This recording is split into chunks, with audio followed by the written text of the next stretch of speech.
आप सभी को भारत विष्णु गौड़ का प्रणाम।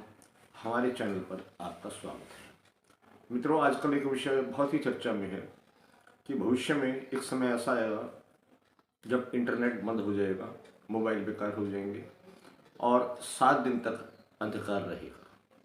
और इसका आधार है उड़ीसा के पंचसखा और उनके पूर्ववर्ती और उनके बाद के कुल मिलाकर 17 महान संतों द्वारा लिखित भविष्यवाणी ग्रंथों की श्रृंखला। उसमें वर्णन आता है कि एक समय आने वाले समय में ऐसा होगा कि जब 7 दिन और 7 रात अंधकार रहेगा। आजकल एक फैशन चला हुआ है उड़ीसा क्षेत्र में कि जिन लोगों को ज्योतिष का भी ज्ञान नहीं है, वेदों का, शास्त्रों का, इतिहास का ज्ञान भी नहीं है और भविष्यवाणी का भी ज्ञान नहीं है, वो भी कहीं से 50-100 रुपये की बाजारों में मिलने वाली पुस्तक जिसके मूल लेखक वो संत नहीं है, सामान्य हम जैसे लोग ही हैं जिन्होंने कुछ उनकी भविष्यवाणी ली, कुछ अपनी बातें उसमें जोड़ दी और उनका ट्रांसलेशन वो हिंदी में सुनाते हैं। फिर उसमें तोड़ मरोड़ के कुछ बातें अपनी भी जोड़ दी गई हैं।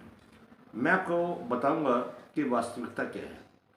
यह सत्य है कि भविष्यवाणी नामक ग्रंथ में यह लिखा गया है कि 7 दिन अंधकार रहेगा। ये भी लिखा गया है कि कंप्यूटर जैसे यंत्र, मोबाइल जैसे यंत्र व्यर्थ हो जाएंगे क्योंकि इंटरनेट नहीं रहेगा। इस तथ्य को हम शास्त्रीय विधि से भी, ज्योतिष से भी और वैज्ञानिक आधार पर भी परखेंगे और तथ्य पे पहुंचेंगे, उन तारीखों तक भी पहुंचेंगे। मैं आपको बताऊंगा कि कब ये होना संभव है। तो आइए इस वीडियो को शुरू करते हैं। सबसे पहली बात, हम महान संतों के भविष्यवाणी में लिखित उनकी पंक्तियों से ही शुरुआत करते हैं। वो कहते हैं कि 7 दिन अंधकार रहेगा। मित्रों, 7 दिन अंधकार उस अवस्था में रह सकता है जब कोई भयानक परमाणु युद्ध पृथ्वी पर हो तो संभव है कि सूर्य की रोशनी पूरी तरह से धरती पर ना पहुंचे, या दूसरा ये हो सकता है कि किसी अन्य प्राकृतिक कारण से सूर्य 7 दिन कम प्रकाश दे। लेकिन जो तिथि ये संत बताते हैं, भविष्यवाणी में जो तिथि वर्णित है, मैं पहले उन्हीं से शुरुआत करता हूँ। वो लिखते हैं कि जब चैत्र मास होगा, कृष्ण पक्ष होगा, चतुर्दशी तिथि होगी और शुक्रवार होगा, तब 7 दिन सूर्य उदय नहीं होगा। अब ज्योतिषीय गणना से मैंने आने वाले हर वर्ष का अध्ययन किया तो मुझे 2 वर्ष ऐसे मिले जब चैत्र मास में के कृष्ण पक्ष में चतुर्दशी तिथि को शुक्रवार होगा।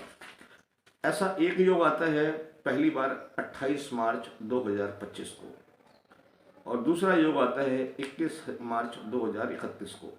लेकिन यहाँ पर यह संत ये भी कहते हैं कि तब मीन शनि का योग होगा, यानी कि शनि मीन राशि में होंगे। तो मीन राशि में शनि 29 मार्च 2025 से फरवरी 2028 तक रहेंगे। तो इसमें 2025 वाला योग ही हमें लेना पड़ेगा, यानी 28 मार्च से ये योग शुरू होगा। 28 मार्च को शनि कुंभ राशि में होंगे, लेकिन उससे अगले ही दिन 29 मार्च को शनि मीन राशि में चले जाएंगे। यानी कि 28 मार्च से शुरू कर अगले 7 दिन तक अंधकार रहेगा। ये तो हो गई इनकी तारीखें और भविष्यवाणी में जो लिखा हुआ है उसकी प्रमाणिकता कि वाकई जो उन्होंने लिखा था आज से 600 वर्ष पूर्व, क्या वास्तव में वो तिथियां आने वाली हैं? जी हाँ, ये योग 2025 से बनता है। अब जो यूट्यूबर कहते हैं कि 7 दिन रोशनी ही नहीं रहेगी, इंटरनेट नहीं रहेगा, अब इस विषय पर आते हैं। इसके लिए हमें नासा की रिपोर्ट देखनी पड़ेगी। नासा का ये मानना है कि सोलर स्टॉर्म, सौर तूफान जो पृथ्वी से टकराने वाला है, उसकी उन्होंने अंतिम समय सीमा जुलाई 2025 तय की है। अगर यह सोलर स्टॉर्म धरती पर पहुंचता है तो ब्लैकआउट की स्थिति बन जाएगी, यानी कि जो देश विदेश की, पूरे विश्व की जो सरकारें हैं वो सुरक्षा की दृष्टि से बिजली की सप्लाई बंद कर दे, वरना इससे ट्रांसफार्मर और बड़े बड़े जो प्लांट हैं बिजली बनाने के, उनमें विस्फोट हो सकता है, धमाका हो सकता है, वो जल सकते हैं। क्योंकि ऐसा ही एक सौर तूफान 1859 में भी आया था। उस समय पर आज की तरह से आधुनिक सुविधाएं नहीं थी, इलेक्ट्रिसिटी का इतना प्रयोग भी नहीं था, लेकिन टेलीग्राम की लाइनें उस जमाने में भी जमीन के नीचे 8-10 फुट नीचे बिछी हुई थी और वो जल गई थी। तो सुरक्षा की दृष्टि से जब ब्लैकआउट सरकारें कर दे तो अंधकार रहेगा। यानी कि एक प्रकार से उन संतों ने एक इशारा दिया कि जब ये तिथिवार नक्षत्र आएंगे तब 7 दिन अंधकार होगा। तो अंधकार का मतलब ये कि जब उनको पता था कि भविष्य में 600 वर्ष बाद ये ग्रह नक्षत्र स्थिति आएगी और एक सौर तूफान भी आएगा, तो उनको ये भी पता था कि उस समय बिजली का कितना प्रयोग होगा। संभवतः इसीलिए उन्होंने एक इशारा दिया कि 7 दिन अंधकार रहेगा। अब आते हैं इंटरनेट बंद होने की बात पर। इस विषय में जो मेरा निष्कर्ष है वो ये है कि ये भविष्यवाणी भी सही हो सकती है, क्योंकि जब सौर तूफान आएगा वो तो सैटेलाइट के फेल होने की बात भी करते हैं संत। तो ये संभव है कि सौर तूफान से सैटेलाइट काम ना करें।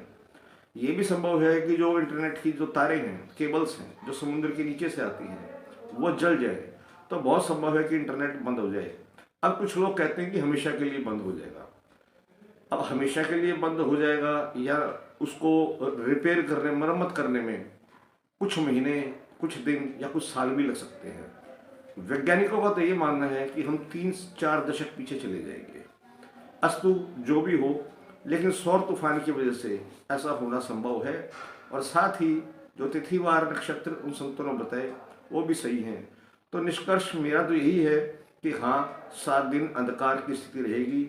शायद सरकारें लाइटें बंद कर दें, ब्लैकआउट की स्थिति बन जाए। और अगर ये सौर तूफान आता है तो इसमें कोई शंका नहीं कि पृथ्वी पर भारी तबाही मचेगी, बिजली बंद करनी पड़ेगी और इंटरनेट सेवा बाधित हो सकती है। या कुछ लोग जो कहते हैं हमेशा के लिए, तो हमेशा तो आगे भविष्य में क्या होगा वो नहीं कह सकते। लेकिन मेरा उद्देश्य इस वीडियो को बनाने का सिर्फ ये था कि क्या वाकई ऐसे ग्रह नक्षत्र आ रहे हैं, और अगर ऐसा होता है वैज्ञानिक आधार पर, तो इसमें कितनी सत्यता दिखती है। आशा है आपको ये वीडियो पसंद आएगा। और मित्रों, साथ ही मैं कहूँगा कि जो मित्र अपनी जन्म पत्री का विश्लेषण मुझसे करवाना चाहें वो व्हाट्सएप पर मुझसे संपर्क कर सकते हैं। आप सभी को भारत भूषण गौड़ का प्रणाम। जय श्री राम।